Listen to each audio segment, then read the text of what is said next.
আসসালামু আলাইকুম। আমরা দুনিয়াতে ব্যস্ততার কারণে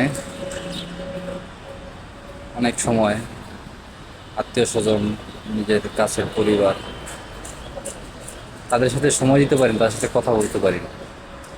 একটি মাধ্যম থাকে ঈদের সময়, যে সময়টা একটা সময় ছুটি পাওয়া যায়, সেই ছুটিটা আত্মীয় স্বজনের সাথে, পরিবারের সাথে কাটানো যায়। কিন্তু এখন না আর সেই পরিবেশটাও আর নেই। কেউ আপনাকে খবর নেবে না, কেউ আপনাকে নিয়ে ভাববে না।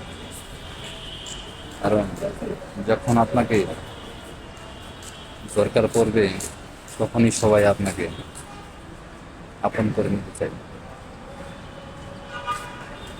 যে সন্তান বাপ মার খেয়াল রাখে না, তাদেরকে নিয়ে চিন্তা করে না, তারা আবার পরিবারের বা আত্মীয় স্বজনের চিন্তা কতটুকু করবে, ঠিক না ভাই?